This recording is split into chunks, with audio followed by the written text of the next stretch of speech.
Le risque d'escalade militaire s'accroît chaque jour en Syrie. Pour l'heure, l'escalade est surtout verbale entre les acteurs internationaux engagés dans le conflit. Après une intervention aérienne, la Turquie et l'Arabie saoudite menacent désormais d'une action terrestre.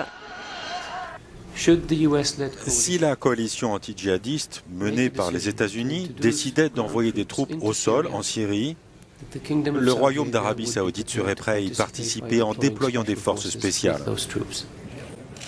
L'engagement accru de Riyad et Ankara pour soutenir les groupes rebelles n'est pas du goût des puissances alliées du régime de Damas. L'Iran et la Russie ont mis en garde contre l'envoi de troupes au sol. Personne ne veut d'une nouvelle guerre. Une opération au sol entraînerait une guerre totale et longue. C'est cela qu'il faut garder à l'esprit. Il y a une possibilité pour davantage de troupes au sol contre Daesh. Le conflit s'enlise depuis 5 ans au gré des alliances qui se sont constituées. Toute la géopolitique de la région est en jeu et le risque est bien là de voir ce terrain cristalliser des intérêts et des haines anciennes. Le conflit est d'autant plus difficile à décrypter que les acteurs sont nombreux. À l'origine, ce sont les troupes de Bachar el-Assad qui affrontent les rebelles de l'armée syrienne libre. Mais très vite, d'autres acteurs entrent en scène. Au sein des rebelles, de nombreux mouvements émergent. Puis Daesh s'implante sur une large part du pays.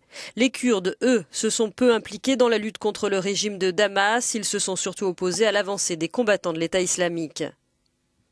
La situation, déjà très compliquée, va devenir ubuesque avec l'entrée en scène des grandes puissances. Les États-Unis, la Russie, la Turquie, l'Iran, l'Arabie saoudite. Officiellement, tous ont un ennemi commun, Daesh. La coalition menée par les États-Unis s'est constituée pour cela. Officiellement, la Russie est entrée en guerre pour combattre les djihadistes. Officiellement toujours, la Turquie aussi. Mais sur le terrain, chacun poursuit un agenda bien différent. Moscou, allié indéfectible de Damas, bombarde essentiellement les rebelles. La Turquie, de son côté, vise les Kurdes, dont la progression inquiète Ankara. Les alliances sont mouvantes et les antagonismes se creusent. Les bruits de bottes se font donc plus pressants. Mais que se passera-t-il si, comme elle menace de le faire, la Turquie envoie des troupes au sol et essuie des bombardements russes? Et que se passera-t-il si les soldats saoudiens se retrouvent face aux Iraniens sur le terrain?